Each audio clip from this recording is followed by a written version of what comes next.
Good morning, all of you. Myself, Ravi Mandui, nursing tutor from Index National College.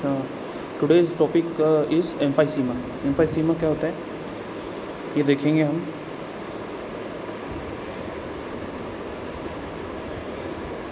Emphysema देखने से पहले lungs की anatomy और physiology जानना बहुत ज़रूरी है. The function of the lungs is to oxygenate our blood by removing carbon dioxide and replacing with the oxygen. ठीक,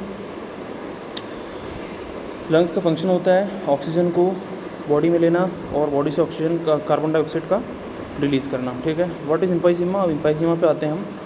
emphysema is the type of chronic obstructive pulmonary disease. ये एक type की COPD होती है, क्रोनिक ऑब्स्ट्रक्टिव पल्मोनरी डिसीज़ होती है, COPD for short. COPD is generally a combination of emphysema and chronic bronchitis both with varying degrees. ठीक है, COPD generally combination होता है एम्फाइसीमा का और क्रोनिक ब्रोंकाइटिस का. It is progressive disease of lungs. Lungs की प्रोग्रेसिव डिसीज होती है. The alveoli air sacs are irreversible damage cause breathing to become difficult. There is no cure. अब क्या होता है इसमें, एल्वियोलाई क्या होता है, डैमेज हो जाती है जो कि लंग्स के अंदर होती है. लंग्स के अंदर आप सबने पढ़ा होगा, ये अभी हमने एक स्लाइड देखी थी, इसके अंदर लंग्स हैं दोनों, राइट और लेफ़्ट दो लंग्स हैं इसमें. और लंग्स के अंदर वो होते हैं अपने छोटी छोटी एल्वियोलाई होती हैं जो कि ऑक्सीजन को कैरी करने में हेल्प करती है और कार्बन डाइऑक्साइड को बाहर करती है. ये प्रोसेस को रेस्पिरेशन बोलते हैं हम. और this is no cure, there is no cure. इसका कोई क्योर नहीं है, ट्रीटमेंट नहीं है ठीक होने का. अगर एक बार एल्वियोलाई ख़राब हो गई तो हो गई. ठीक है, लंग कंपैरिजन देखिए, हेल्दी लंग्स कैसे होते हैं और ख़राब वाले लंग्स कैसे होते हैं, दोनों आपको स्लाइड में दिखाई दे रहा होगा. Side by side comparison, side by side comparison करेंगे हम. हेल्दी ह्यूमन लंग्स कैसा होगा और जो काला पड़ जाता है, जो ख़राब हो गया, एल्वियोलाई ख़राब जो हो जाती है, डैमेज हो जाती है, नेक्रोज्ड हो जाती है, वो ये एल्वियोलाई है. ठीक है, what are the causes. Causes क्या क्या होते हैं इसके, कॉज देख लेंगे हम. मोस्ट कॉमन कॉज इसमें क्या होगा, स्मोकिंग होगा. ठीक है, मोस्ट कॉमन कॉज होगा इसमें स्मोकिंग. सबसे ज़्यादा इसका होने वाला कारण स्मोकिंग के कारण ही है. ठीक है, prolonged exposure of second hand smoking, बहुत ज़्यादा लंबे समय तक सेकेंड हैंड स्मोकिंग करने से भी हो जाता है. केमिकल फ्यूम्स बहुत ज़्यादा जो अपने इंडस्ट्री एरिया में या फिर फैक्ट्रीज एरिया में केमिकल फ्यूम्स जो निकलती हैं, जो प्रोडक्शन होता है वहाँ से केमिकल फ्यूम्स निकलती हैं, वो इनहेल करने से भी ये COPD के चांसेस बहुत ज़्यादा बढ़ते हैं. डस्ट हो गया अपना रोज़मर्रा की ज़िंदगी में, लाइफस्टाइल में जो डस्ट हम झेलते हैं, गाड़ियों से निकलने वाला प्रदूषण हो गया, सड़क वाला प्रदूषण हो गया, chemicals, fumes, dust, air pollutions. Air pollution में पूरा एयर में जितना भी पोल्यूशन होता है वो एयर पोल्यूशन इसका मेन कॉज होता है. तो ये सब अपने कॉज हो गए इसमें, smoking, prolong exposure of second hand smoking और केमिकल फ्यूम्स और डस्ट और एयर पोल्यूशन. ठीक है, ये इसके मेन कॉजेज़ हो गए. हेल्दी लंग्स, हेल्दी लंग्स कैसे होते हैं आप देख लीजिए, पूरा इसका स्ट्रक्चर बना हुआ है. हेल्दी लंग्स होता है, फिर हेल्दी एल्वियोलाई होगा, हेल्दी होगा तो उसके बाद अगर हार्मफुल सब्सटेंसेस लिए हैं जैसे कि स्मोकिंग की है तो एम्फाइसीमा होने की बहुत ज़्यादा चांस होगा, डैमेज होगा एल्वियोलाई. वो कैसे होगा, हार्मफुल पार्टिकल्स अंदर जाते हैं, ट्रैप्ड इन एल्वियोलाई, एल्वियोलाई में जाकर फंस जाते हैं, वो इन्फ्लेमेटरी रिस्पॉन्स चालू हो जाता है, जिससे कफिंग, स्नीजिंग, कफिंग आती है उसमें बहुत ज़्यादा. फिर TB होने के भी चांसेस होते हैं, COPD होने के चांसेस होते हैं. ये सब इन्फ्लेमेटरी रिस्पॉन्स के कारण ट्रिगर होता है. और ट्रिगर होने के बाद में आगे अपन देखेंगे inflammatory chemical dissolve alveolar septum. Chemical dissolve होगा, large air cavity lined with carbon deposit form. इसमें कार्बन डिपोजिशन हो जाएगा और एम्फाइसीमा हो जाएगा. ठीक है, ये हो गया इसका पैथोफिजियोलॉजी एक तरह से हो गया अपना हेल्दी लंग्स से कैसे एम्फाइसीमा होता है. ठीक है, इन रेयर केसेस में क्या क्या होता है, deficiency of the alpha 1 antitrypsin. Alpha 1 antitrypsin का डेफिशिएंसी हो जाएगा. A protein made by the liver that protects the lung. जो एक प्रोटीन होता है अल्फ़ा 1 एंटी ट्रिप्सिन, ये कहाँ होता है, लीवर में एक प्रोटीन होता है, इसका ये कम हो जाएगा और ये दैट इज़ इनहेरिटेड होगा. ठीक है, ये हो गया अपना who is at risk. Risk सबसे ज़्यादा किसको होगी, इसकी रिस्क होगी emphysema affects both man and women, दोनों को अफेक्ट करेगा, मैन एंड वुमेन दोनों को. ठीक है, usually does not appears until the 60s। ये नॉर्मली अपीयर नहीं होता है, 60 साल की उम्र तक अपीयर नहीं होता, 60 के बाद में पता चलता है कि इसको हैवी एम्फाइसीमा है। इफ़ेक्ट्स उसका बहुत मैन और वुमेन पे होता है और वो भी 60s की उम्र में पता चलता है। But the disease can appear as early as 40 depend on certain factors. वो डिपेंड करता है सर्टेन फैक्टर्स पर कि जैसे मान लीजिए आपकी बैड हैबिट्स है, शुरू से ही बचपन से बैड हैबिट्स हैं, तो वो 40s में 30s में ही पता चल जाएगा कि एम्फाइसीमा आपको हो चुका है। ठीक है, ये अपने सर्टेन फैक्टर्स पे डिपेंड करता है, जो कि अपनी लाइफस्टाइल होती है उस पर डिपेंड करता है। Any ethnic group can develop emphysema. कोई सा भी ग्रुप हो, कोई सा भी कास्ट का हो, कोई सा भी ग्रुप का पेशेंट हो, या कोई सा भी ग्रुप का मैन या वुमेन कुछ भी हो, बच्चा हो बड़ा हो, ठीक है, सबको ये हो सकता है emphysema. One exception is the inherited from the mainly that mainly affect European Caucasians. Europeans को बहुत ज़्यादा ये इफेक्ट करता है। ठीक है, इसकी साइन एंड सिम्टम्स देख लेते हैं हम। सिम्टम्स ऑफ एम्फाइसीमा क्या होगा? कफिंग विथ और विदाउट फ्लैगिंग। जो हैवी स्मोकर्स होते हैं उनको कफिंग होगा, कफिंग के साथ में प्लैगिंग भी होगा। ठीक है, डिस्निया होगा, शॉर्टनेस तो ब्रीथ बहुत ज़्यादा हो जाएगी, चलने में या फिर दौड़ने में बहुत ज़्यादा डिस्निया होगा। ठीक है, ट्रबल कैचिंग वन ब्रीथ, एक ही सांस लेने में बहुत ज़्यादा तकलीफ होगी, फटीग होगा, बहुत जल्दी थक जाएगा इंसान। वीजिंग होगा, barrel like distended chest, barrel like chest हो जाएगी, बैरल लाइक शेप हो जाएगा उसका, और चेस्ट टाइटनेस भी लगेगी, लिथार्जी होगी, डिफ़िकल्टी कंसंट्रेशन नहीं होगा ठीक से, डिफ़िकल्टी स्लीपिंग, सोने में भी प्रॉब्लम आएगी। ठीक है, ये सब एम्फाइसीमा के सिम्टम्स होंगे। नेक्स्ट हम देख लेते हैं diagnosis. What are the needed of diagnosis in this emphysema?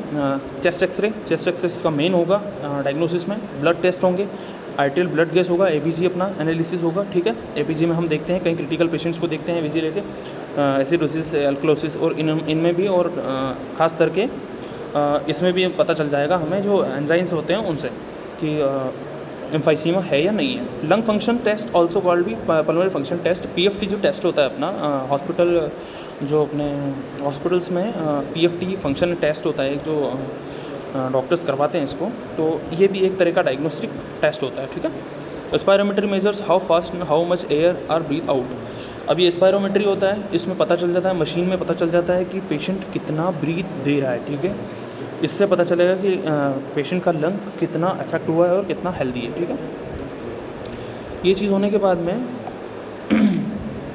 Treatment देखेंगे हम। ट्रीटमेंट में क्या क्या होगा? पहले तो अगर स्मोकिंग कर रहे हैं तो क्विट स्मोकिंग करना है, स्मोकिंग बिल्कुल भी छोड़ देना है। ठीक है, क्योंकि स्मोकिंग ही मेन इसका कॉज होता है, और स्मोकिंग करते रहने से प्रॉब्लम और ज़्यादा बढ़ सकती है, कम नहीं होगी। स्टॉप स्मोकिंग, ब्रोंकोडायलेटर्स इसका एक ट्रीटमेंट होता है। ब्रोंकोडायलेटर इन्हेलर्स लेने से ब्रोंकोडायलेटर ब्रोंकस को डायलेट करके जो एयर जो अपन ब्रीदिंग लेते हैं उसको मेंटेन करने में हेल्प करेगा। ठीक है, ब्रोंकोडायलेटर्स, इन्हेलर्स बहुत सारे आते हैं, वो उसमें एग्जाम्पल में लेंगे एट्रोवेन, स्पाइरिवा और सेरेवेंट, फुराडिल एंड एल्बुटेरॉल। ठीक है, ये सब एग्जाम्पल हैं ड्रग के, जो कि इन्हेलर्स में ड्रग्स आती हैं, ये सब यूज़ करते हैं इसमें, ब्रोंकाइटिस में या फिर एम्फाइसीमा में यूज़ होते हैं। ठीक है, anti inflammatory medications, anti inflammatory medications में क्या क्या आएगा? Example singulair and roflumilast. ठीक है, एंटी इन्फ्लेमेटरी ड्रग दे सकते हैं, एंटीबायोटिक्स दे सकते हैं उसके साथ में, ऑक्सीजन थेरेपी भी दे सकते हैं। अगर ज़्यादा नीड लग रही है ऑक्सीजन की, पेशेंट ज़्यादा क्रिटिकल हो रहा है, तो ऑक्सीजन थेरेपी दे सकते हैं अपन। पल्मोनरी रिहेबिलिटेशंस, पल्मोनरी रिहेबिलिटेशन के लिए क्या क्या कर सकते हैं अपन? कंजर्व एनर्जी कंजर्व कर सकते हैं, इम्प्रूव स्टेमिना को इम्प्रूव करेंगे, रिड्यूस ब्रेथलेसनेस को कम करने के लिए। ठीक है, अब इसका मेन लास्ट में इतना ट्रीटमेंट होने के बाद भी अगर एम्फाइसीमा ठीक नहीं हो रहा है तो सर्जिकल ट्रीटमेंट इसका है। ठीक है, सर्जिकल ट्रीटमेंट में क्या होगा? Other thing include avoid being around smoke and other irritants. ठीक है, सर्जिकल ट्रीटमेंट में देखेंगे हम तो या तो एक लंग्स या बोथ लंग निकाल के उसको निकाल भी सकते हैं। एक लंग्स उसका जो ख़राब हो गया है वो ना निकाल भी सकते हैं इसमें सर्जरी में, ये एक ट्रीटमेंट हो जाएगा सर्जरी का। Other things includes, other thing में क्या होगा? Avoid being around smoke and other irritants. ठीक है, जहाँ स्मोक हो रहा है, इरिटेंट्स हैं, वहाँ से अवॉइड करें उस जगह को। अवॉइड द कोल्ड, कोल्ड को अवॉइड करें जितना ज़्यादा हो। गर्म चीज़ें लें, गर्म पहने, गर्म खाएँ, गर्म पिए, ये सब, ठीक है। सम फैक्ट्स ऑन COPD पे कुछ फैक्ट्स हैं, वो पता कर लेते हैं हम क्या क्या है। Close to 13 million American adults have been diagnosed with COPD। 13 million American adults को डायग्नोज किया गया है COPD में, ठीक है, उनको COPD है। Many other have the disease and not now it, ठीक है। बहुत सारे ऐसे भी पेशेंट हैं जिनको पता ही नहीं होता है कि हमें एम्फाइसीमा है, लेकिन उनको होता है, ठीक है। The cost of COPD on the nation was approximately $49.9 billion in 2010। COPD का जो अप्रोक्सीमेटली $49 बिलियन इसका कॉस्ट हो गया है COPD का, ठीक है। Chronic lower respiratory disease at the third cause of death. Chronic lower disease जो कि लोअर रेस्पिरेटरी सिस्टम में होता है, क्रोनिक डिसीज़ जो रेस्पिरेटरी डिसीज़ होती है, वो थर्ड कॉज होता है डेथ का इन यूनाइटेड स्टेट्स में। 2011 में इसका 1,43,383 इसकी डेथ हुई है, ठीक है। ये इसका मेन डाटा है, सम फैक्ट्स है ये COPD पे, ठीक है। और वर्ल्ड वाइड इसकी मोर्टेलिटी रेट देख लीजिए आप, पूरा इसमें स्ट्रक्चर आपको बता रखा है। यूनाइटेड स्टेट में, जापान में, ब्राज़ील में, Mexico, Germany, Netherland, South Africa, है ना, ये सब चीज़ें हैं। ये पूरा इसका वर्ल्ड वाइड मोर्टेलिटी रेट दिखा दिया है कि सबसे ज़्यादा वर्ल्ड वाइड यूनाइटेड स्टेट में 36.60% सबसे ज़्यादा हो रहा है इसमें। फिर जापान में है, उससे कम ब्राज़ील में है, और सबसे कम कोलंबिया में, ठीक है। ये वर्ल्ड वाइड इसकी मोर्टेलिटी रेट है। और note on the positive side, एक पॉजिटिव साइड पर नोट लिखा है मैंने, ये देख लेते हैं अपन। Research is strong and ongoing in the fight of emphysema. Emphysema पे क्या है, रिसर्च चल रही है, और इस पर कई सारे वैज्ञानिक विशेषज्ञ जो हैं ये इसका देख रहे हैं, इसे लड़ने के लिए क्या क्या और प्रभावी अपन तरीके अपना सकते हैं, ठीक है। How to measure air space enlargement accurately, कैसे हम मेज़र करें एयर स्पेस जो होती है अपनी इनलार्जमेंट करने के लिए, बढ़ाने के लिए, ठीक है। How to define ageing of the lung कैसे डिफाइन करें, ठीक है। ये there are studies showing promise that changing one's diet include olive oil, fish and grapes, peanuts and berries source of resveratrol may limit the lungs damage cause by smoking. जो कि ये सब चीज़ें होती हैं जो कि लंग्स जो डैमेज हो गए हैं उसको रिहेबिलिटेट करने में, या फिर उनका जो सिम्टम्स है वो कम करने में, जिसमें क्या क्या हो गया, ग्रेप्स हो गया, फिश हो गया, पीनट्स हो गया, एंड बेरीज़ हो गया, ऑलिव ऑयल हो गया, ये सब चीज़ें इसमें हेल्पफुल होती हैं, ठीक है। तो ये आज की हमारी क्लास इसमें यही ख़त्म होती है। एक बार और हम इसका रिव्यू देख लेते हैं। इसका रिव्यू हम देखेंगे, इसमें एम्फाइसीमा हमने पूरा कवर कर लिया है। एम्फाइसीमा क्या होता है, लंग डिसीज़ होती है, ठीक है। लंग डिसीज़ होती है, इसके अंदर क्या होता है, जो वन और बोथ लंग इन्वॉल्व हो जाता है। एम्फाइसीमा में जो एल्वियोलाई होती है, छोटी छोटी जो एयर सैक्स होती हैं, उनमें इन्फेक्शन हो जाता है, उनके अंदर इन्फ्लामेशन हो जाता है, कई पार्टिकल्स फंसने की वजह से, डस्ट पार्टिकल होने की वजह से इन्फ्लामेशन रिस्पॉन्स होगा, और वहाँ पे नेक्रोसिस होगा, डैमेज हो जाएगी एल्वियोलाई सेल्स, और वो ख़त्म हो जाएगी। उसमें क्या होगा, डिफ़िकल्टी इन ब्रीदिंग होगी। COPD लंग्स का एल्वियोलाई पूरी तरह से डैमेज हो जाएगा, एयर सेक्स जिसको बोलते हैं, ब्रीदिंग में डिफ़िकल्टी होगी। देयर इज़ नो क्योर नहीं है इसका, बहुत कम क्योर है इसका। हेल्दी लंग्स कैसे होते हैं आपको मैंने बता दिया, और जो डिफेक्ट लंग होते हैं वो कैसे होते हैं, साइड बाय साइड कंपैरिजन भी कर लिया हमने। बिल्कुल काले पड़ गए हैं, ब्लैकिश इनका स्ट्रक्चर हो गया पूरा, और नेक्रोस्ड हो गए हैं। वाट आर द कॉजेज़ भी हमने जान लिया। सबसे ज़्यादा हेवी कॉज इसका मेन कॉज है स्मोकिंग, दूसरा prolong exposure, second hand smoking है, केमिकल फ्यूम्स है, डस्ट है, एयर पोल्यूशन है, जो कि industries, factories second hand smoking जो करते हैं, ये सब इनके कॉज हो गए, ठीक है। एम्फाइसीमा का हमने पैथोफिजियोलॉजी देख लिया पूरा, हेल्दी लंग्स कैसे होता है, एल्वियोलाई स्मोकिंग करने से इन्फ्लेमेटरी रिस्पॉन्स आता है, फिर इन्फ्लेमेटरी केमिकल डिसॉल्व होता है, उसके बाद में लार्ज कैविटी जो एरिया होता है वो डिस्ट्रॉय होता है, और एम्फाइसीमा होता है, ठीक है।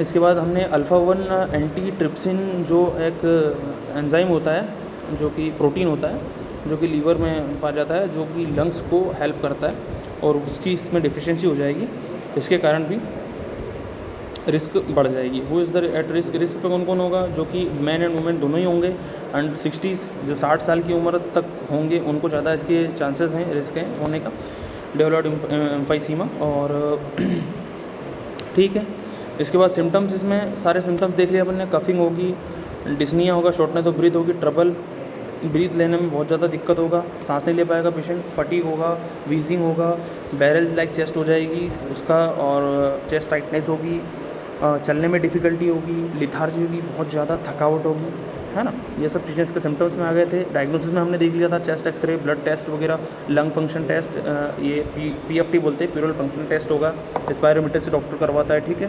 ये इसका ट्रीटमेंट हमने देख लिया। स्टॉप स्मोकिंग सबसे पहला इसका मेन, हम रुकवाएंगे, स्टॉप करवाएंगे स्मोकिंग को।